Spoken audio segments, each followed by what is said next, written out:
नमस्कार, news one India में आप सभी का स्वागत। आपके साथ मैं अर्चना कौशल। शुरुआत करेंगे आज के बजट में कितनी राहत, उसी के साथ सबसे पहले आज बजट पेश करेंगी निर्मला सीतारमण।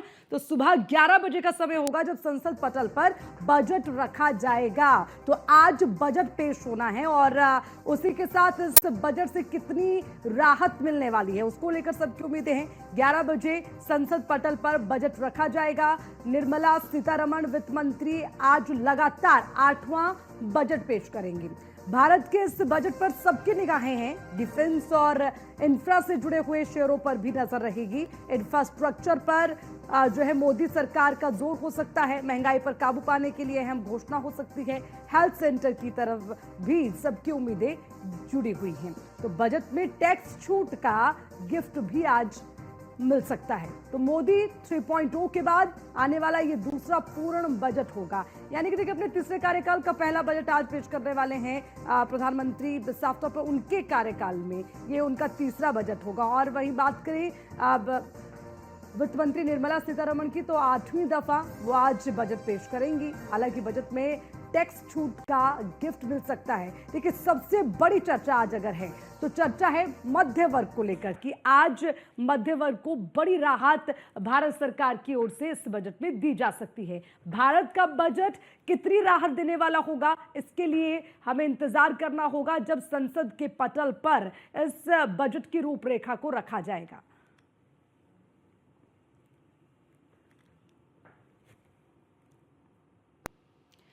बताते चले आपको इसी के साथ जो है निर्मला सीतारमण 11 बजे लोकसभा में बजट पेश करेंगी। तो आज वित्त मंत्री निर्मला सीतारमण बजट पेश करने वाली है और वित्त मंत्रालय निर्मला सीतारमण पहुंच गई हैं। ये बड़ा अपडेट आपको दे दें, वहां पर पहुंची। अब 11 बजे लोकसभा में बजट पेश होगा। तो लगातार अपडेट आपको दे रखे हैं। और उसी के साथ ये भी बताते चले, बजट से पहले 10:30 यानी कि 10:30 बजे कैबिनेट की बैठक भी होगी। ठीक बजट पेश करने से 30 मिनट पहले एक बैठक होने वाली है। और अपडेट ये, वित्त मंत्रालय पहुंची है निर्मला सीतारमण वित्त मंत्री। 11 बजे लोकसभा में बजट पेश होगा। उससे पहले 10:30 बजे कैबिनेट की एक बैठक होने जा रही है। तो लगातार आज बजट से पहले पल पल का अपडेट न्यूज़ वन इंडिया पर अपने दर्शकों को दे रहे हैं, क्योंकि बजट पर सबकी निगाहें हैं और बजट से जुड़ी हुई क्या तमाम चीजें जो सामने आ रही हैं और जो मौजूदा तस्वीरें हैं वो आप तक पहुंचा रहे हैं लगातार। तो इसी के साथ ये भी अपडेट आपको दे दें, वित्त मंत्रालय पहुंच चुकी हैं वित्त मंत्री निर्मला सीतारमण और 10:30 बजे एक कैबिनेट की बैठक होनी है। यानी कि बजट पेश होने से ठीक 30 मिनट पहले कैबिनेट की एक बैठक होगी, क्योंकि 11 बजे का समय है जब संसद के पटल पर बजट रखा जाएगा। बजट की वो कॉपी, यानी कि अब तो क्योंकि सिस्टम बदल गया है, मोदी आए सिस्टम बदला और अब तो एक रेड टेप लेकर जाती हैं वित्त मंत्री निर्मला सीतारमण और उसी से ही जो पूरा बजट है वो पेश किया जाता है। तो आज बात मध्य वर्ग की होगी, आज बात टैक्स छूट की हो सकती है, आज बात महंगाई की हो सकती है, आज बात इंफ्रास्ट्रक्चर की हो सकती है। यानी कि बात ये कि किस तरह से आज इन तमाम चीजों में छूट रहेगी। हेल्थ सेक्टर की अगर बात करें तो हेल्थ सेक्टर को भी काफी उम्मीदें हैं इस बजट से। तो उम्मीदों भरा ये बजट आज होगा। आज एक बार फिर से बजट का पिटारा खुलेगा और देखते हैं कि किस वर्ग को कितनी राहत इसमें मिलने वाली है। महिलाओं की चर्चा हमेशा होती है, चाहे बजट की बात हो या चुनाव की बात हो। महिला वर्ग के लिए कितना राहतदायी होगा ये बजट, ये भी देखना होगा।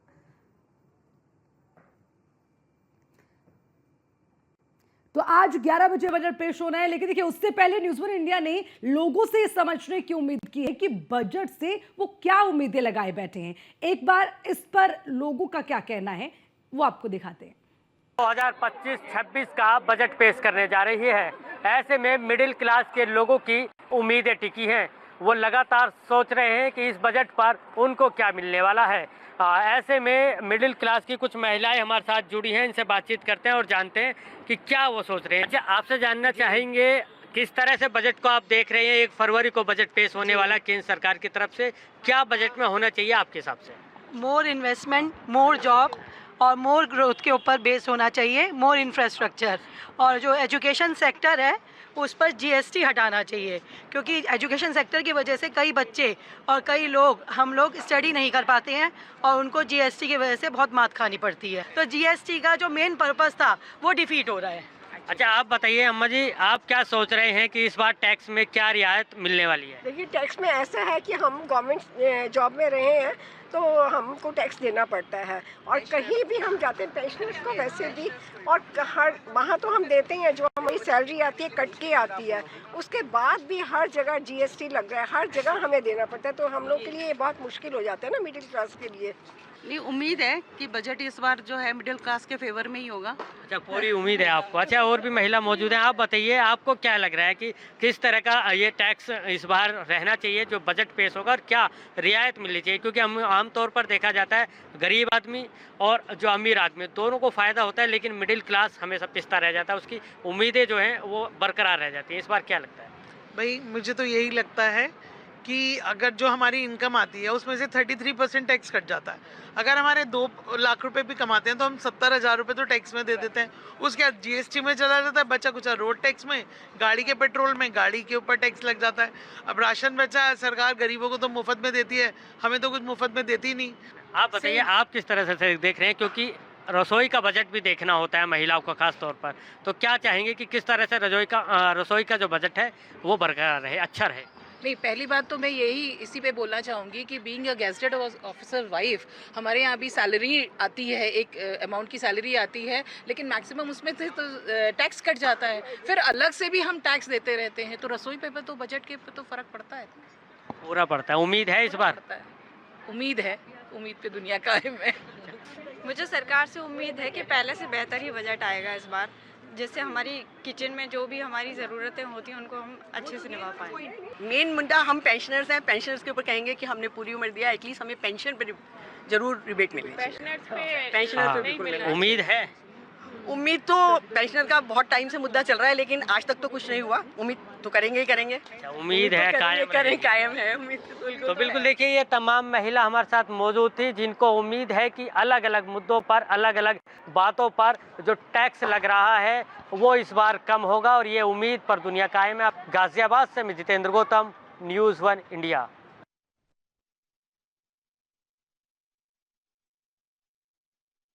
सीधी तस्वीरें आपको दिखा दें, आप देख पाएंगे तस्वीरों में वित्त मंत्री निर्मला सीतारमण, और अब देखिए क्योंकि बजट पेश होना है तो उससे पहले जो तमाम तस्वीरें सामने आ रही वो आपके टीवी स्क्रीन पर लगातार न्यूज़ 1 इंडिया पर आपको दिखा रखे। तो हाथ में रेड जो टैब है जिसके माध्यम से आज पूरा बजट पेश करेंगी वित्त मंत्री निर्मला सीतारमण, वो तस्वीरें आपको दिखा रहे हैं। और देखिए इन्हीं तस्वीरों के साथ हर किसी को उम्मीद है कि जब ये रेड जो टैब उनके हाथ में है ये खुलेगा तो उसके बाद इससे क्या निकलकर सामने आने वाला है और कितनी राहत देने वाला होगा, कितना राहतदायी होगा आज का बजट, इस पर सबकी निगाहें हैं। और आपको ये बता दें, हर वर्ग कुछ ना कुछ उम्मीद इस बजट से जरूर कर रहा है। अब देखिए, जैसे पहले आप एक बैग, रेड बैग लेकर निकलती थी वित्त मंत्री निर्मला सीतारमण, तो वो सबको जरूर दिखाया जाता था, लेकिन अब क्योंकि जमाना बदल गया है, आधुनिकता की तरफ आगे बढ़ रहा है, तो अब सारी चीजें जो है डिजिटलाइज हो रही है। उसी के साथ अब क्योंकि टैब के माध्यम से बजट पेश होना है, तो वो एक रेड टैब जो हाथ में लिए हुए हैं निर्मला रमण, वो साफ तौर पर दिखा रही हैं, जो वहां पर मौजूद हैं सभी मीडिया कर्मी उन्हें भी, और इसी के माध्यम से आज बजट पेश होगा। तो यहां से रवाना हो चुकी हैं वित्त मंत्री निर्मला सीतारमण, और आज लगातार अपना 8वां बजट पेश करेंगी।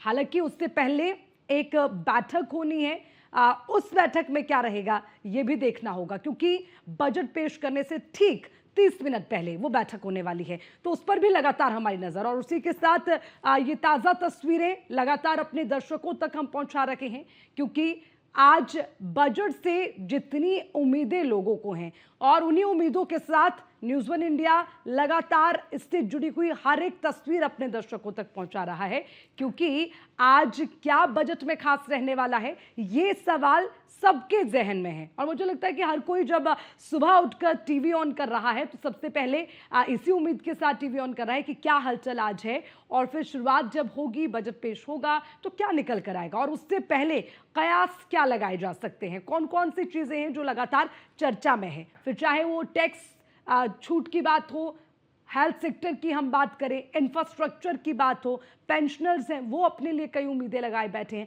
महिला वर्ग है वो ये देखना चाहता है कि इस बार क्या उनके लिए नया होने वाला है। तो राष्ट्रपति भवन जा रही हैं वित्त मंत्री निर्मला सीतारमण। वो तस्वीरें भी हमने आपको दिखाई और उससे कुछ मिनट पहले की ये तस्वीरें, जब वहां पर अपने हाथ में रेड टैब लेकर वो दिखाती हुई नजर आ रही हैं कि भैया आज यही है और ये रेड टैब खुलेगा तो इसी से ही आज जो बजट है वो पेश होना है। जो सबकी उम्मीदें हैं उस पर कितना खरा ये बजट उतरने वाला है, ये देखना बेहद दिलचस्प होगा। हालांकि इसी के साथ लगातार अपडेट भी आपको दे रहे हैं। वित्त मंत्री निर्मला सीतारमण राष्ट्रपति भवन की तरफ निकल चुकी हैं और उसके बाद वहां पर भी एक जो है फोटो शिफ्टी होती है, उसको लेकर भी तमाम तस्वीरें, और उसके बाद एक कैबिनेट की बैठक होनी है, वो भी काफी महत्वपूर्ण रहेगी।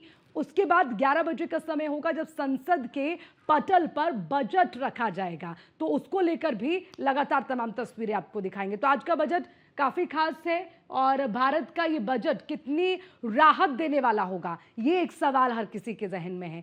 ये सवाल इसीलिए खास हो जाता है क्योंकि ये बजट कई लोगों की जेब पर बोझ डालता है, तो कई लोगों की जेबों को भरता भी है, हल्का भी करता है। तो आज ये देखना होगा कि आज का ये बजट किसकी जेब पर बोझ डालने वाला है, किसकी जेब को हल्का करने वाला है। हालांकि इस बार के बजट से काफ़ी उम्मीदें भी हैं क्योंकि ये साफ तौर पर इकोनॉमिकली अगर देखा जाए तो 2025 और आने वाला 2026 बहुत राहत वाला रहने वाला है, ऐसी भी कुछ उम्मीदें निकलकर सामने आ रही। तो साफ तौर पर मध्य वर्ग है जिनकी आज बल्ले बल्ले हो सकती है, लेकिन उसके लिए हमें थोड़ा सा और इंतजार करना होगा क्योंकि अब जो तमाम सवाल हैं, क्या होगा, कैसा होगा, किस वर्ग के लिए होगा, ये तब ही स्पष्ट हो सकता है जब जो बजट की रूपरेखा बनाई गई है, क्या क्या उसमें रखा गया है, वो सामने आएगा। तो मोदी 3.0 के बाद आने वाला ये दूसरा पूर्ण बजट आज पेश होना है। आज बजट पेश करेंगी वित्त मंत्री निर्मला सीतारमण। 8वीं दफा आज लगातार वो बजट पेश करने वाली हैं। तो वित्त मंत्रालय से जो है वित्त मंत्री निर्मला सीतारमण रवाना हो चुकी हैं।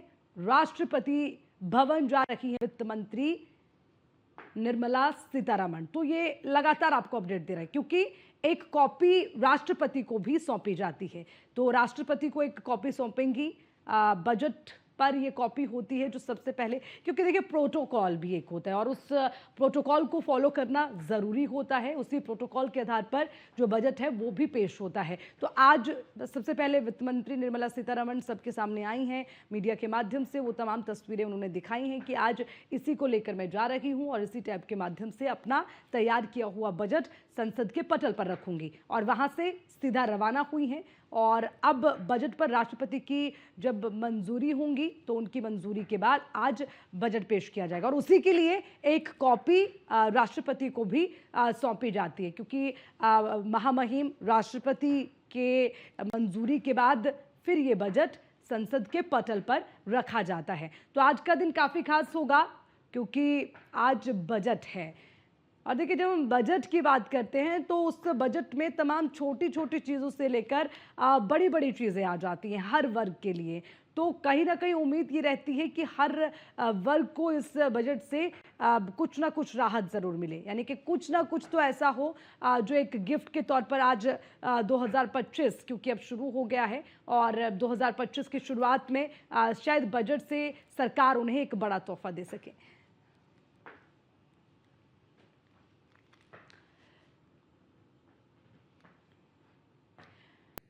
तो बजट में आज क्या होगा और भारत का ये बजट कितनी राहत देने वाला होगा, हालांकि ये तब तस्वीर साफ होगी जब बजट पेश होगा। लेकिन उससे पहले क्या होता है, उससे पहले होता ये है कि कयास लगाए जाते हैं, चर्चा होती है कि क्या हो सकता है, और उसी पर चर्चा करने के लिए खास पैनल हमारे साथ है। परिचय आपसे सबसे पहले करवा देते हैं। चौधरी सवीत मलिक हमारे साथ हैं, किसान नेता, सर्वेश पाठक पॉलिटिकल एक्सपर्ट हमारे साथ हैं। तो सबसे पहले मैं सर्वेश जी आपके पास ही आना चाहूंगी।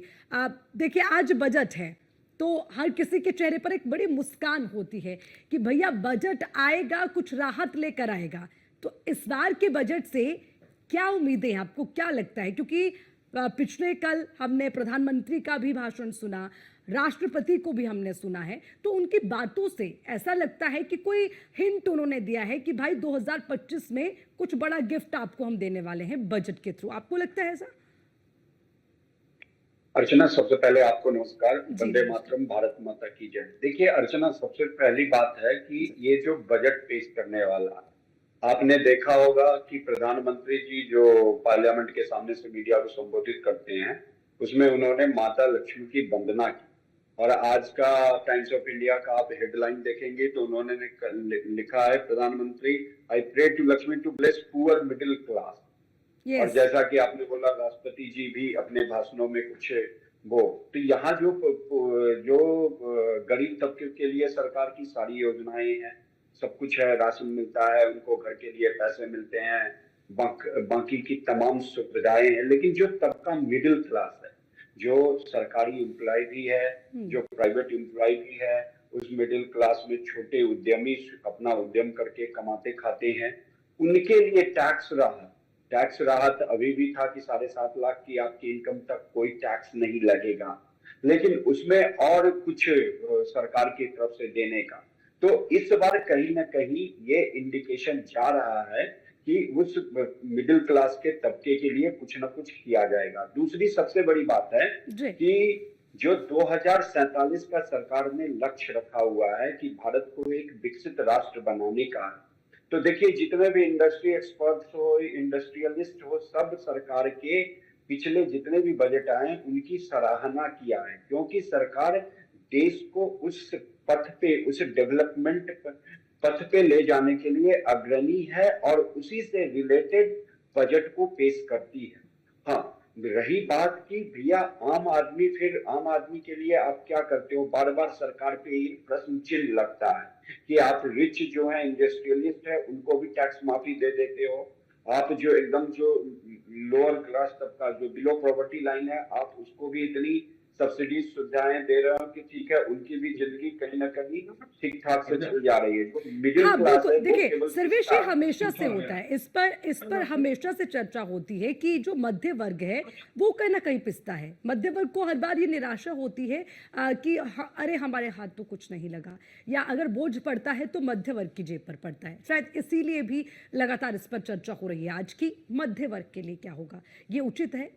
तो जी हाँ, ये इस पे सरकार को अब, चूंकि 11 साल मोदी सरकार ने सेंटर में ऑलमोस्ट पूरा कर लिया है और उनका ये समझिए ये शायद 12वां 13वां या 14वां बजट है, कौन सा है आप मुझे करेक्ट करिएगा।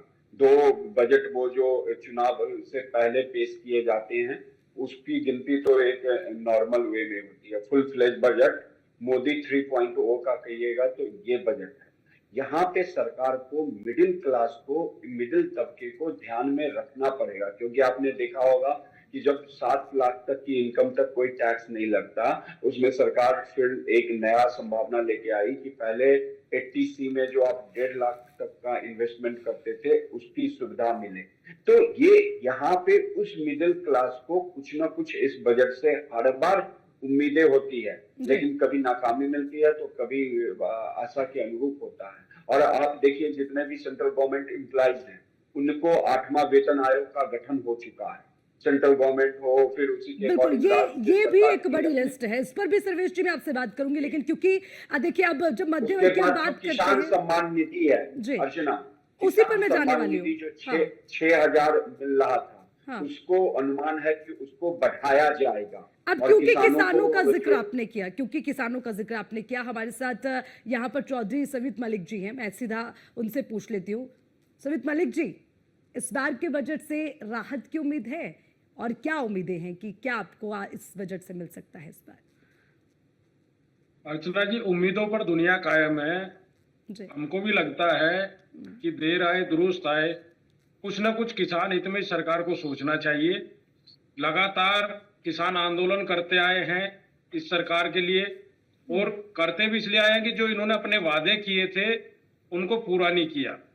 तो आपने देखा कि दिल्ली के चारों तरफ इतना बड़ा आंदोलन चला, और उसके बाद भी अभी एक बड़े किसान नेता डल्लेवाल जी लगातार 66 दिन से भूख हड़ताल पर है सरकार की नीतियों के खिलाफ। तो सरकार को संज्ञान लेना चाहिए। और एक जो सबसे बड़ा मुद्दा है एमएसपी का मुद्दा, कि अगर हम अपनी फसल उगा रहे हैं तो हमको अपनी फसल को एक निश्चित दाम पर बेचने का अधिकार मिलना चाहिए, क्योंकि अगर वही फसल हमारी सरकार एमएसपी पर खरीदती है तो प्राइवेट प्लेयर्स को, उद्योगपतियों को सस्ते दामों पर क्यों खरीदने की छूट दी जाए? जब सरकार उस दाम पर खरीद सकती है तो प्राइवेट आदमी उससे नीचे क्यों खरीदता है? इसके लिए कानून की मांग कर रहे हैं, जिसको लेकर लगातार किसान आंदोलित है। ठीक है, दिल्ली के चारों तरफ आंदोलन किया था। आंदोलन से हटके बजट पर आप क्या सोचते हैं? क्योंकि ठीक है, उस पर भी सरकार बजट में ही बता रहे, बजट में तो हमको उम्मीद है कि उसको एमएसपी, हाँ बोलिए। बजट में हमको उम्मीद है कि एमएसपी की गारंटी को लेकर कोई ठोस रणनीति और बजट में उसके लिए कोई प्रावधान किया जाएगा। दूसरा, जो कृषि यंत्र है, कृषि यंत्रों पर जीएसटी की छूट देने की मांग किसान लगातार करते हैं। किसान सम्मान निधि जो है ये बहुत कम है, क्योंकि 6,000 रुपए में कुछ नहीं होता, उससे ज्यादा तो डीजल के, उर्वरकों के और बीज के दाम बढ़ गए हैं। तो इसको बढ़ाया जाए, कम से कम इसको 12 से 15,000 रुपए किया जाए। और हम उम्मीद करते हैं कि जो हमारे उर्वरक हैं उनको समय पर सुनिश्चित किया जाए। दूसरा, जो खाद और बीज का मामला है उन पर जीएसटी हटाकर किसान को समय पर दिया जाए। हमारे यहाँ पर नकली दवा और नकली बीज बहुत चल रहे हैं, उनके रोकने के लिए भी कोई प्रावधान किया जाए। लेकिन मलिक साहब, तो आप ये किसान नहीं तो मानते यही कि चाह रहा सरकार कि की उसको बहुत कहीं ना सारी कहीं लाभ योजनाएं हैं जो पहुंचे और किसानों को किसान- लाभ देने वाली है? मलिक साहब, आप ये नहीं मानते? सरकार कई योजनाएं किसानों के लिए लेके आई है, जिसमें एक का जिक्र आपने भी किया, और ऐसी कई योजनाएं जिनसे किसानों को लाभ मिले। क्या वो नहीं मानते आप कि वो सरकार ने उसका फायदा दिया है योजनाओं के माध्यम से? देखो, किसान के लिए सरकार लेके आई, लेकिन किसान को उसमें कहीं कोई लाभ नहीं दिखा। वो जितनी योजनाएं आई है वो उद्योगपतियों को कहीं ना कहीं लाभ देखती हुई नजर आई है। ठीक और है, ठीक है, किसान ने मलिक साहब हमेशा वापस आऊंगे और देश सर्वेश की जी मैं इस GDP पर को आपसे भी बढ़ाने का जवाब काम लूंगी, किया है। आपसे भी जवाब लूंगी, रोकना पड़ेगा। इसी बीच एक बड़ी खबर सामने आ रही है, अपने दर्शकों को बड़ी खबर से रूबरू करवा दे। राष्ट्रपति भवन पहुंची वित्त मंत्री निर्मला सीतारमण। ये बड़ा अपडेट अपने दर्शकों को दे दे। राष्ट्रपति भवन पहुंच चुकी हैं वित्त मंत्री, राष्ट्रपति को बजट की कॉपी सौंपी गई है। हालांकि जैसे कि मैंने पहले भी कहा कि एक प्रोटोकॉल रहता है, वित्त मंत्री सबसे एक कॉपी राष्ट्रपति को सौंपती है, राष्ट्रपति से मंजूरी के बाद ही बजट पेश होता है। तो ये अपडेट आपको दे दें, राष्ट्रपति भवन वित्त मंत्री निर्मला सीतारमण पहुंच चुकी है और राष्ट्रपति को बजट की कॉपी जो है वित्त मंत्री निर्मला सीतारमण सौंपेंगी। राष्ट्रपति से मंजूरी के बाद बजट पेश होगा। सुबह 11 बजे बजट पेश करेंगी निर्मला सीतारमण। तो साफ तौर पर 11 बजे का हर किसी को इंतजार है। हर कोई अपने मुझे लगता है कि अपनी घड़ी पर नजर लगाए हुए है, टकटकी लगाकर कि समय कैसे जल्दी जल्दी बढ़े, 11 बजे का समय आए, पिटारा खुले और देखें कि आज इस बार के बजट में क्या राहत भरा है, यानी कि क्या आज बड़ा तोहफा बजट के माध्यम से भारत सरकार देने वाली है। तो राष्ट्रपति भवन पहुंच चुकी है वित्त मंत्री निर्मला सीतारमण। ये अपडेट आपको देखिए, लगातार तमाम जानकारी भी आप तक पहुंचाएंगे, क्योंकि अब जैसे जैसे समय बढ़ रहा है वैसे वैसे जो भी हलचल होगी, जिस तरह की भी अपडेट रहेगी, वो लगातार अपने दर्शकों तक हम पहुंचाएंगे। जरूरी है क्योंकि हर किसी की निगाह आज इस बजट पर है। तो आज 11 बजे संसद के पटल पर रखा जाएगा बजट। राष्ट्रपति भवन वित्त मंत्री निर्मला सीतारमण पहुंच चुकी हैं और अब राष्ट्रपति को बजट की कॉपी सौंपेंगी और उसके बाद बजट पेश होगा। हालांकि उससे पहले एक बैठक भी हो सकती है, उसको लेकर भी खबर सामने आई। तो सर्वेश पाठक जी, देखिए मैं छोड़कर गई थी यहीं पर, अब काफी शिकायतें हैं किसान को सरकार से। अभी मलिक साहब को भी हमने सुना है। अब जरा आपसे इस पर थोड़ा सा स्पष्टीकरण चाहते हैं, चाहे एमएसपी की बात हो या किसान निधि का। उन्होंने कहा कि जो उसका अमाउंट है वो बहुत सफिशिएंट नहीं है किसान के लिए। उसके अलावा हम योजनाओं का भी जिक्र करते हैं। हमें लगता है कि सरकार ने योजनाओं के माध्यम से किसानों को फायदा पहुंचाने की कोशिश की, लेकिन उसमें भी किसान संतुष्ट नजर नहीं आता। जरा उस पर अगर आप थोड़ी सी स्पष्टीकरण दे सके सर्वेश। अर्चना जी, देखिए, न तो आम आदमी कभी संतुष्ट हो सकता है, ना ही भारत का किसान कभी संतुष्ट हो सकता है। हर चीज को चाहिए सब कुछ फ्री फ्री फ्री मिल जाए। देखिए, यहाँ पे सरकार चलाएगी कैसे? अगर टैक्स नहीं वसूलेगी तो हमें किसानों को अच्छे रोड भी चाहिए, उपकरण भी चाहिए जो जल्दी उनके खेती तक पहुंच जाए। तो वो रोड बनाने के लिए, इंफ्रास्ट्रक्चर डेवलपमेंट करने के लिए सरकार के पास पैसा कहां से आएगा? रही बात एमएसपी की बात, और जो चौधरी साहब ने बोला कि जो किसान सम्मान निधि है, वो मैं भी कहता हूं, और ये पूरे इसमें चर्चा है कि सरकार उस किसान सम्मान निधि को बढ़ाने का विचार कर रही है, इसमें कोई दो राय नहीं है। 2000 से 3000 यानी कि 12000 को पहुंच जाएगा। और मेरे ख्याल से इस बार देखिएगा ये बड़ा तोहफा जरूर मिलेगा, क्योंकि देखिए बीजेपी को भी चुनाव जीतना होता है, और इस बार का सबसे बड़ा चुनाव बिहार का होने वाला है, तो वो अपने अपने में एक मायने रखता है। अक्टूबर के समय बिहार का चुनाव होने वाला है। रही बात किसान आंदोलन की, एमएसपी की, तो चौधरी साहब भी इतने बड़े किसान नेता, उन्होंने भी देखा होगा कि आज 2014 से पहले कितनी फसलें और कितनी क्वांटिटी में सरकार एमएसपी पे खरीद रही थी, और आज जो है वो कितने पे एमएसपी पे खरीद रही है। ये लोग, वो किसान जो बिल आया था, भले ये कहेंगे कि सरकार ने भी वापस ले लिया, लेकिन जो ये बात अभी कह रहे थे कि जो प्राइवेट प्लेयर्स हैं उसको अगर सरकार एमएसपी पे खरीद रही है तो वो उससे कम क्यों खरीदे। तो यही तो वो किसान बिल में था कि वो प्राइवेट प्लेयर अगर डायरेक्ट बिचौलियों को हटा के किसान से खरीदेगी तो जो सरकार रेट तय करेगी उसी में वो खरीदेगी। लेकिन वो कहते हैं ना कि विनाश काले विपरीत बुद्धि, वो ये करके सरकार को बदनाम करके, और फिर बीजेपी सरकार कहीं ना कहीं डर गई कि ये कहीं ना कहीं उनको चुनाव जीतने नहीं देगा, तो उन्होंने वो जो सबसे बड़ा ब्लंडर कहिए वो किसान बिल उन्होंने वापस लिया। रही बात की गद्देबाल, आप देखिए एक किसान नेता केवल और केवल राजनीति करते हैं। मुझे बताइए कौन सा किसान रोड पे बैठा होगा 1 महीने से, 6 महीने से, साल भर से? क्या पंजाब के ही किसान है? आपको हरियाणा चुनाव में देखा, वो किसान नेता जो थे वो उनको कितने वोट मिले, कितना समर्थन मिला? अगर वो बड़े किसान नेता थे 1100-1200 वोट मिला उनको।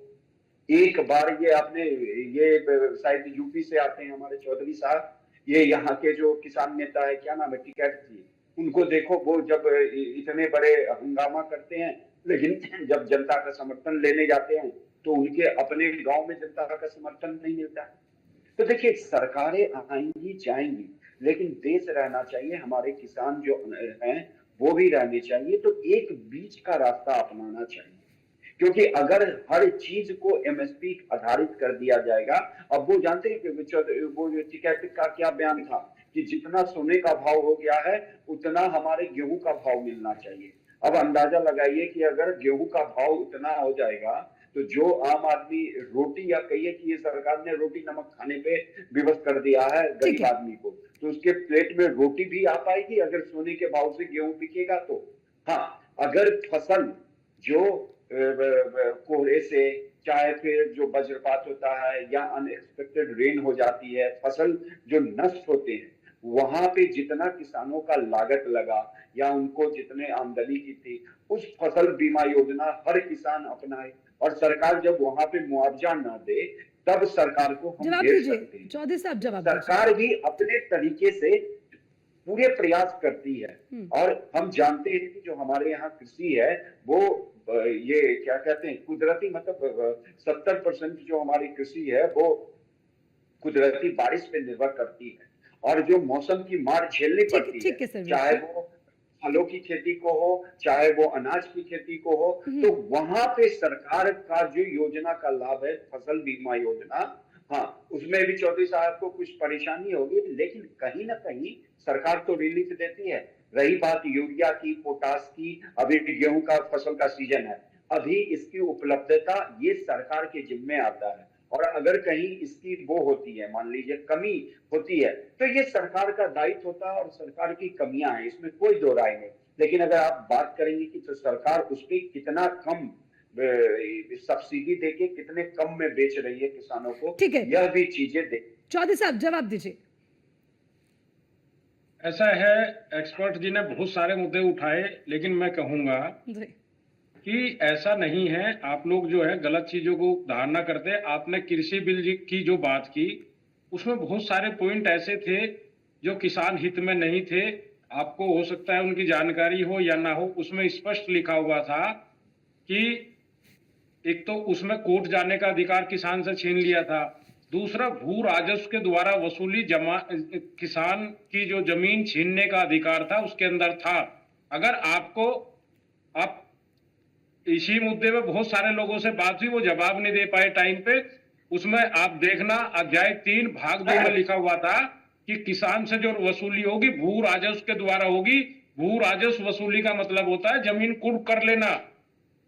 और अगर आप देना ही चाहते हैं, आप कह रहे प्राइवेट प्लेयर नीचे ना खरीदे, तो आप सीधा एक कानून बना दीजिए कि ये सरकार ने रेट की घोषणा की है, अगर उससे कोई कम खरीदेगा उसको ये सजा मिलेगी। उसमें क्या दिक्कत है? उसमें दिक्कत ये है कि मान लीजिए आपके एक खेत बहुत बड़ा है, मान लीजिए 1 एकड़ है। 1 एकड़ के एक कोने में, एक भाग में आपका गेहूं का फसल बहुत बढ़िया आया और उसी एकड़ के दूसरे कोने में गेहूं की फसल खराब आई, तो वहां पे आप ये भी तो तैयार नहीं है कि जो उस एक अच्छे फसल की एमएसपी क्या हो और उस जो दूसरी जो थोड़ी सी खराब, जैसे मतलब कभी हवा चलती है तो भाई साहब मेरी सुनिए, जो किसान की एमएसपी तय होती है, एमएसपी का मतलब क्या होता है? एमएसपी का मतलब होता है मिनिमम सपोर्ट प्राइस, कम से कम। वो जो लोअर कैटेगरी की फसल है, जो लोअर कैटेगरी की फसल है उसी का रेट तय करती है। ध्यान रखा जाएगा मिनिमम सपोर्ट प्राइस कम से कम चलिए, लोअर का तय करती है, एमआरपी नहीं दे रहे, मैक्सिमम नहीं दे रहे। ठीक है मलिक साहब, इस बार उम्मीद करते हैं क्योंकि 11 बजे का समय रहेगा, बजट पेश होगा और ये उम्मीद की जा सकती है कि किसानों के लिए भी कुछ खास होगा। क्योंकि देखिए आज मैं ये बार बार इस बात का जिक्र करती हूँ कि हमने प्रधानमंत्री को जब सुना, उन्होंने अपने भाषण में कहा है कि जो लक्ष्मी की कृपा है वो इस बार सब पर होगी। तो यानी कि देखिए हम धन की देवी लक्ष्मी को मानते हैं और उनका कहीं ना कहीं ये इशारा है कि भाई अब आने वाला जो बजट है उसमें कुछ राहत भरा होगा। हम जानते हैं कि इस बार के अगर उनके कार्यकाल की बात करें तो उनका ये पहला बजट होगा, पूर्ण बजट जो पेश होने जा रहा है 3.0 का। तो साफ तौर पर उम्मीद की जा सकती है कि इस बार जो किसान हैं उन किसानों के लिए भी कुछ बेहतर जो है एक प्लानिंग की गई है। और उसके अलावा सर्वेश जी, उसके अलावा एक बार फिर मैं मिडिल क्लास लोगों पे आती हूँ, क्योंकि जो मिडिल क्लास लोग हैं वो जो है टैक्स को लेकर लगातार बात करते हैं कि वो एक चीज रहती है जिसकी वजह से मध्य वर्ग हमेशा से जूझता है। तो इस बार टैक्स में छूट की उम्मीद आपको लगती है, नजर आती है कि उसको लेकर कुछ जो टैक्स स्लैब होगा उसमें कुछ हम नया देख पाएंगे? देखिए अर्चना, ऐसा अनुमान लगाया जा रहा है कि जो 7 लाख है या तो उसमें इजाफा होगा, हाँ। नहीं तो बहुत सारे स्टैंडर्ड डिडक्शन होते हैं। उसके बाद जैसे अभी क्या है, 2 टैक्स रिजीम चल रहा है। अगर आप ओल्ड टैक्स में जाओ या डायरेक्ट न्यू टैक्स रिजीम में जाओ। जी हेलो जी जी, आपकी आवाज आ रही है। बोलिए बोलिए दो बोलिए तरीके के सर्वेश टैक्स रिजीम चल रहे हैं। जी। तो ओल्ड टैक्स न्यू रिजीम मेरे को ऐसा लगता है कि सरकार इसमें कहीं ना कहीं फिर से जो ओल्ड वाला था कि 3 लाख तक कोई आपको टैक्स नहीं देना है, उसके बाद आप एटीसी का कुछ 1.5 लाख तक सेव किए हैं, मेडिकल इंश्योरेंस सेव किए हैं, तो वो सब आपको डिडक्शन मिलेगा। और न्यू टैक्स रिजीम जो था 7 लाख वाला, उसमें था कि केवल और केवल 7 लाख तक का जितना भी आपका इनकम है उस पर कोई टैक्स नहीं, उसके आगे टैक्स। इसमें कोई दो राय नहीं है कि सरकार मध्यम वर्गीयों को राहत देती है, लेकिन और राहत देने की जरूरत और मांग है, इसीलिए संकेत भी दिया गया है यहाँ पे। और जो दूसरी बात है, एक बात कि जो पेट्रोल डीजल के प्राइस को जीएसटी के अंदर लाने की बात हो रही थी, ये अभी तक इस पे सहमति, ठीक है 20 राज्यों में करीब बीजेपी या एनडीए का शासन है, लेकिन बाकी के भारत के जो राज्य हैं उसको भी तो एक टेबल पे आना चाहिए। उनको भी, अगर आपने देखा होगा कि केंद्र सरकार जो पेट्रोल डीजल के प्राइस में राहत देती है, तो हर सरकार बीजेपी के जो शासित क्षेत्र है एनडीए का, वो अपने हिस्से का जो टैक्स होता है उसमें भी कमी लाती है। लेकिन बाकी के जो अपोजिशन द्वारा शासित राज्य है उसमें देख लीजिए कहीं कोई कमी नहीं देते हैं वो। तो यहाँ पे वो चीज पे एक सरकार को करना चाहिए कि पेट्रोल डीजल के प्राइस को जीएसटी के ठीक है। कुछ ताजा तस्वीरें आ रही हैं सर्वेश, एक बार वो अपने दर्शकों को हम दिखा दें। वापस लौटेंगे आपके पास मलिक जी, आप भी हमारे साथ बने रहिएगा। तो देखिए वित्त मंत्री निर्मला सीतारमण राष्ट्रपति भवन पहुंची, तो वहां राष्ट्रपति से उन्होंने अनुमति ली है और बजट पर राष्ट्रपति की मंजूरी वित्त मंत्री लेंगे। जैसे कि हमने कहा कि एक कॉपी राष्ट्रपति को भी सौंपी जाती है, वो तमाम तस्वीरें आपको दिखा रहे हैं। लेकिन उसके अलावा और कुछ जानकारी आपको साझा करेंगे बजट से जुड़ी हुई, क्योंकि आज बजट को लेकर आप देखेंगे, देखिए सीधी तस्वीरें राष्ट्रपति से मुलाकात वित्त मंत्री निर्मला सीतारमण की, ये सीधी तस्वीरें भी आपको हम लगातार दिखा रहे हैं। उसके अलावा बजट में क्या बड़े ऐलान हो सकते हैं? मनरेगा मजदूरी 267 से उसमें भी बढ़ोतरी की जा सकती है। पीएम किसान सम्मान निधि को बढ़ाया जा सकता है। ये देखिए जो आज बड़े ऐलान हो सकते हैं वो बड़ी बातें हम आपको बता रखे हैं। तो 6000 की जगह जो किसान निधि है उसको भी बढ़ाया जा सकता है। और ये देखिए अभी ताज़ा तस्वीरें आपको दिखा दें, बजट पर राष्ट्रपति से मुलाकात के लिए राष्ट्रपति भवन पहुंची वित्त मंत्री निर्मला सीतारमण। ये तस्वीरें आपको दिखा रखे हैं और अब वो बजट की कॉपी सौंपी जाएगी राष्ट्रपति को, और फिर राष्ट्रपति से अनुमति मिलने के बाद जो बजट है उसे पेश किया जाता है। उससे पहले थोड़ा सा समय जब एक मीटिंग भी हो सकती है उसको लेकर, और उसके अलावा एक फोटो अभियुक्ति भी होती है, वो भी उसको लेकर भी तस्वीरें सामने आती हैं। लेकिन ये सीधी तस्वीरें आप हमारे टीवी स्क्रीन पर देख पाएंगे कि राष्ट्रपति भवन पहुंचकर अब एक कॉपी राष्ट्रपति को सौंपी जाएगी बजट की। वित्त मंत्री निर्मला सीतारमण ये कॉपी बजट की उन्हें सौंपेंगी और उसके बाद राष्ट्रपति उन्हें मंजूरी देंगी, और मंजूरी देने के बाद 11 बजे लोकसभा में बजट पेश होगा। चलिए अब एक नजर डालते हैं कि बजट में क्या बड़े ऐलान हो सकते हैं। 6000 की जगह 8000 करने पर जोर है। ये उम्मीद की जा रही है कि इस बार के जो बजट में है ये एक बड़ा बदलाव हो सकता है। इसके अलावा मनरेगा मजदूरी जो कि 267 से बढ़ाकर 375 की जा सकती है, ये बढ़ोतरी हो सकती है। तो इस पर भी सबकी नजर है कि इस तरह का एक बड़ा बदलाव किया जा सकता है मनरेगा मजदूरी में। फिर कई फसलों पर एमएसपी बढ़ाने का ऐलान भी संभव है, जिस पर अब से थोड़ी देर पहले मलिक साहब के साथ हम चर्चा कर रहे थे। देखिए ये भी बड़े ऐलानों में शामिल है कि जो एमएसपी है उसको भी बढ़ाया जा सकता है, ऐसी संभावनाएं हैं। फसल बीमा योजना का विस्तार हो सकता है। एक बार फिर से उसे रफ्तार देने की कोशिश यहां पर रहेगी इस बजट में, तो उसको लेकर भी जो उम्मीदें हैं वो अभी बनी हुई है। महिला सशक्तिकरण पर और फोकस रहेगा, यानी कि महिला वर्ग के लिए भी इस बार जो है बड़ी राहत होने वाली है। महिला सशक्तिकरण पर भी इस बार जोर देगी सरकार। इस बजट में भी कुछ ना कुछ उनके लिए रहेगा।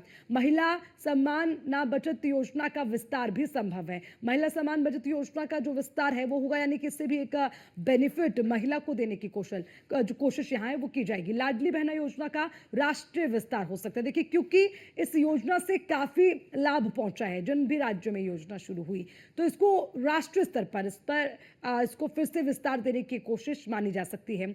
महिला उद्यमियों के लिए नई योजना का भी ऐलान हो सकता है। तो देखिए खासकर जो महिलाओं के लिए हैं उनके लिए भी काफी उम्मीदें इस बजट से की जा सकती है। तो जो महिला उद्यमी हैं उनके लिए नई योजनाएं लाई जाए, इस पर भी फोकस इस बार के बजट में हो सकता है। मिशन शक्ति का जो बजट है वो बढ़ सकता है, तो इस पर भी फोकस रहेगा। मिशन शक्ति बजट बढ़ाया जा सकता है, इसकी भी पूरी उम्मीद इस बजट से है। हेल्थ टैक्स में सुधार की उम्मीद। अब देखिए ये सबसे इंपॉर्टेंट पार्ट है एक हमारी जिंदगी का, तो ये मान सकते हैं कि इसमें भी जो हेल्थ टैक्स हैं उसमें भी अगर थोड़ा सा सुधार होता है तो उससे भी कहीं ना कहीं हेल्थ टैक्स को सुधार करने से काफ़ी फायदा पहुंचने वाला है। अब जेनरिक दवाओं को जो बढ़ावा है वो भी संभव है, क्योंकि हम हेल्थ टैक्स की बात कर रहे हैं, और जब हम हेल्थ की बात करते हैं तो उससे जुड़ी हुई तमाम चीज़ें भी इसमें आ जाती हैं।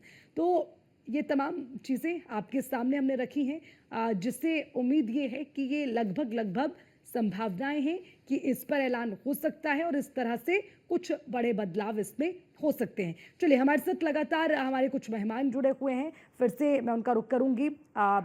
किसान नेता हैं हमारे साथ सवित मलिक जी, सर्वेश पाठक जी भी हमारे साथ हैं, पॉलिटिकल एक्सपर्ट। तो सर्वेश जी देखिए, एक बार फिर से हमने अपने दर्शकों को भी बताया है कि कौन सी बड़ी चीज़ें हैं जिनमें उम्मीद है। महिलाओं के लिए हमने देखा है कि जो महिलाएं हैं उनके लिए नई योजनाएं और जो पुरानी योजनाएं चलाई जा रही हैं उनको राष्ट्र स्तर पर कैसे एक नई दिशा देनी है या उसका विस्तार करना है ताकि और फायदा पहुंचे, वो एक उम्मीद है।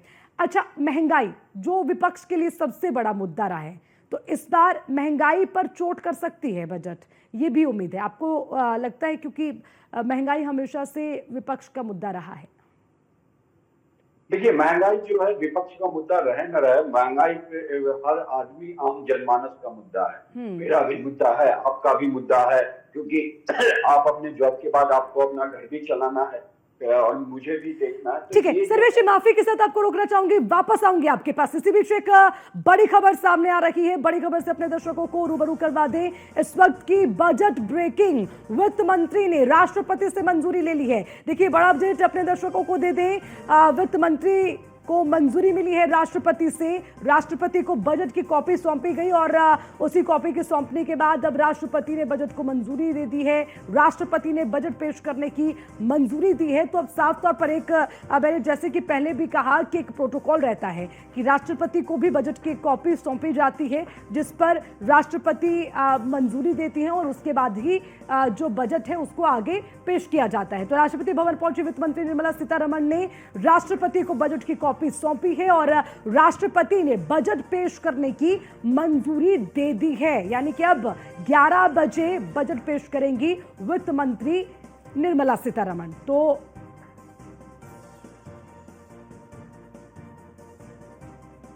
वित्त मंत्री ने राष्ट्रपति से मंजूरी ली, बजट की कॉपी उन्हें सौंपी, उनसे मुलाकात की गई, उसकी भी तस्वीरें हमने अपने दर्शकों तक पहुंचाई है। तो साफ तौर पर जब राष्ट्रपति भवन पहुंची हैं तो वित्त मंत्री ने राष्ट्रपति से मुलाकात करने के बाद बजट की कॉपी उन्हें सौंपी है और जिस पर अब राष्ट्रपति ने मंजूरी दे दी है। यानी कि अब 11 बजे बजट पेश होगा, लेकिन उससे पहले लगातार जो हलचल है वो बेहद तेज है, क्योंकि अब बहुत ही जो समय है वो बड़ी तेजी से बढ़ भी रहा है और कम भी हो रहा है, ये कह सकते हैं, क्योंकि 11 बजे का इंतजार हर किसी को है। चलिए वापस चलते हैं, हमारे दर्शक लगातार हमारे साथ जुड़े हुए। तो सर्वेश, मैंने आपको बीच में टोका, सबसे पहले अपनी बात पूरी करें, क्योंकि आपने कहा कि महंगाई सिर्फ विपक्ष का मुद्दा नहीं है, वो आज आम जनमानस का मुद्दा है। महंगाई जो है वो हर किसी को परेशान कर रही है, तो इस पर अपनी बात आप पूरी करें। जी अर्चना जी, और ये सदा से रहा है, चाहे कांग्रेस की सरकार हो, चाहे यूपीए की हो, चाहे किसी भी की सरकार हो। अब आप देखेंगे कि सरकार ने महंगाई दर को कम करने के लिए कितने तरीके से अच्छे प्रावधान किए और उसमें कुछ अवयव होते हैं, कुछ कारक होते हैं जो इंटरनेशनल अंतरराष्ट्रीय कारणों के कारण महंगाई बढ़ती है।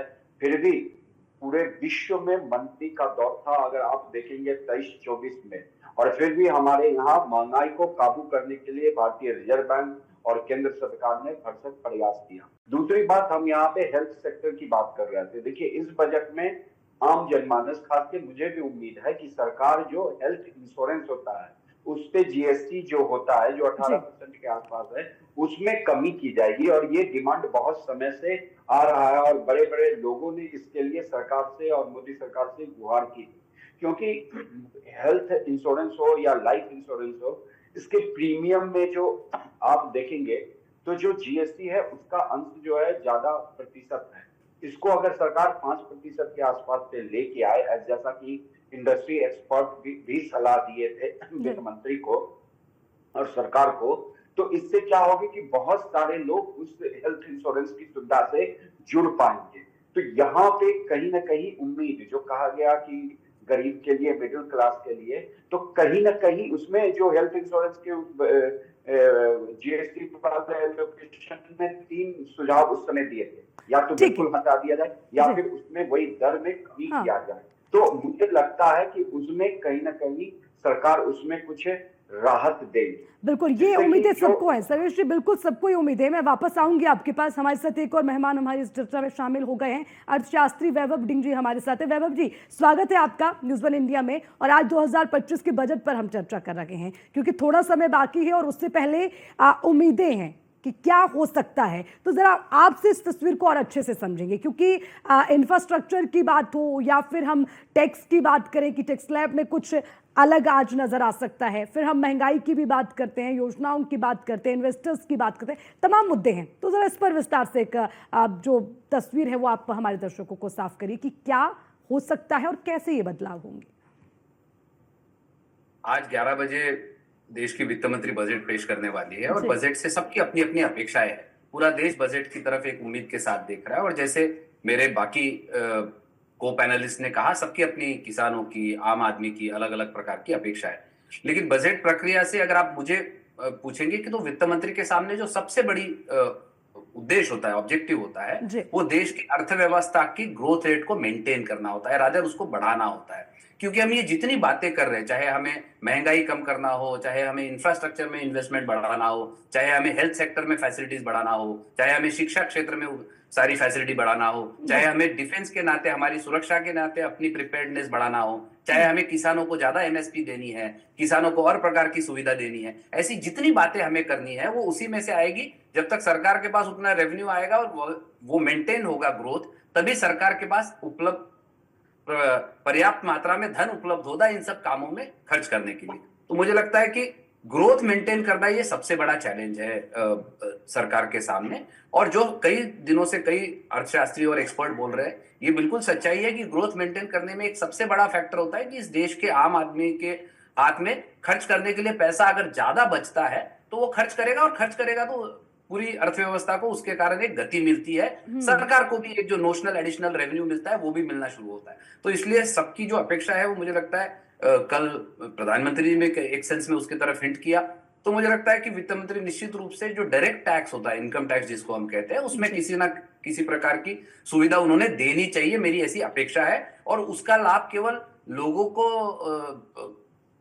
इनकम टैक्स में छूट देने तक सीमित नहीं है, तो उसका बहुत बड़ा अर्थव्यवस्था पे भी पॉजिटिव इम्पैक्ट है। क्योंकि लोगों के पास ज्यादा पैसा खर्च करने के लिए होगा, तो मान लो कई लोग घर लेंगे, किसी प्रकार की घर में सुविधाएं करेंगे, बच्चों की पढ़ाई के लिए पैसे ज्यादा खर्च करेंगे, तो उससे कुल मिलाकर हमारे देश की अर्थव्यवस्था को बड़ा चालना मिलेगा।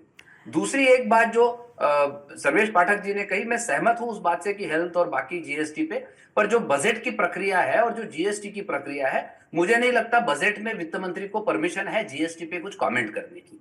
तो इसलिए मैं उसकी अपेक्षा नहीं रखता हूं। वो करना चाहती है नहीं करना चाहती है एक अलग मुद्दा हो सकता है, लेकिन जीएसटी काउंसिल में ही इस प्रकार का निर्णय होता है, और जीएसटी काउंसिल में सभी राज्यों के वित्त मंत्री होते हैं, वित्त मंत्री उसकी अध्यक्षता करती है, केंद्रीय वित्त मंत्री, और उसमें वो निर्णय होता है। तो ये अपेक्षा हम सब की है और वो बहुत वाजिब अपेक्षा है, लेकिन शायद बजट में ये होना मुश्किल होगा। दूसरी तीन बातें, जी जी ठीक है, पूरा कीजिए। दूसरी तीन बातें जो मुझे लगती है जो वित्त मंत्री ने ध्यान देने की आवश्यकता है आने वाले दिनों में, इंफ्रास्ट्रक्चर की बात हम लगातार कर रहे हैं, और पिछले 10 साल में इस सरकार ने इंफ्रास्ट्रक्चर पर बहुत ज्यादा फोकस भी किया है। मतलब मुझे याद है 2014 में 27,000 करोड़ का बजट था हाईवे सेक्टर का, और 2024 का जब बजट आया तो 2,70,000 करोड़ का था। तो 10 गुना पिछले 10 साल में इंफ्रास्ट्रक्चर में बढ़ोतरी हुई है, इन्वेस्टमेंट में, बजट में। तो मुझे लगता है उस फोकस को सरकार को लगातार बनाए रखना पड़ेगा। लेकिन उस इंफ्रास्ट्रक्चर को मैं थोड़ा दो भागों में बांटूंगा। एक जो फिजिकल इंफ्रास्ट्रक्चर है, फिर चाहे उसमें रेलवे हो, सड़क हो, पोर्ट्स हो, एयरपोर्ट हो, इस प्रकार के सारे इंफ्रास्ट्रक्चर में सरकार को, मेट्रो हो, ध्यान देना ही पड़ेगा, उसको बढ़ाना ही पड़ेगा। साथ ही साथ जिसको हम सॉफ्ट इंफ्रास्ट्रक्चर कहते हैं, फिर वो चाहे एजुकेशनल इंस्टीट्यूट्स हो, चाहे नए हॉस्पिटल्स बनाने हो, हेल्थ इंफ्रास्ट्रक्चर हो, डिजिटल इंफ्रास्ट्रक्चर हो, जहां जहां अभी भी हमारे गाँव में इंटरनेट की सुविधा पहुंची नहीं है, उसकी सुविधा पहुंचाना हो, मोबाइल नेटवर्क को स्ट्रेंथन करने की बात है, या 5G नेटवर्क को और आगे बढ़ाने की बात है, इंटरनेट सुविधा को ज्यादा पहुंचाने की बात है, जिसके माध्यम से हम हमारे देश के और गांव के जो ऐसे गरीब लोग हैं जहां तक शायद सारी सुविधाएं पहुंच नहीं पाती है, तो क्या टेक्नोलॉजी का उपयोग करके हम कुछ सुविधाएं उन तक पहुंचा सकते हैं। कोविड में हमने देखा कि एक बड़े पैमाने पर मजबूरी में हमारे यहाँ ऑनलाइन इसका बहुत एक बड़ा विस्तार हुआ, और जिसके कारण छोटे छोटे स्कूलों में इस प्रकार की सुविधा उपलब्ध हो सकती है, बहुत एक्सपर्ट लोगों की उनको इनपुट मिल सकती है, हमारे गांव के बच्चों को भी अच्छे से अच्छे क्योंकि वैभव जी आपने कोरोना का भी जिक्र किया, तो कोरोना काल में इकोनॉमी को कितनी चोट पहुंची ये आप भी जानते हैं, और उसके बाद से अब कितना बदलाव हुआ, और उसके बाद कैसे अब उसके बाद स्थिति को बेहतर बनाने के लिए एक बड़ी चुनौती सरकार के पास है, वो भी हमने जाना है। लेकिन फिर भी 2025 कितना बेहतर रहेगा ये देखना होगा। समय की कमी है, लेकिन जितने भी मेहमान हमारे साथ जुड़े, बहुत बहुत शुक्रिया आपका इस चर्चा में हमारे साथ शामिल होने के लिए। तो साफ तौर पर बजट को लेकर सबको कई उम्मीदें हैं, और भारत का बजट इस बार राहत लेकर आएगा, ये एक सबसे बड़ी उम्मीद हर किसी को है, हर वर्ग को है। लेकिन इंतजार करना होगा 11 बजने का, उससे पहले लगातार तमाम अपडेट आप तक पहुंचाएंगे।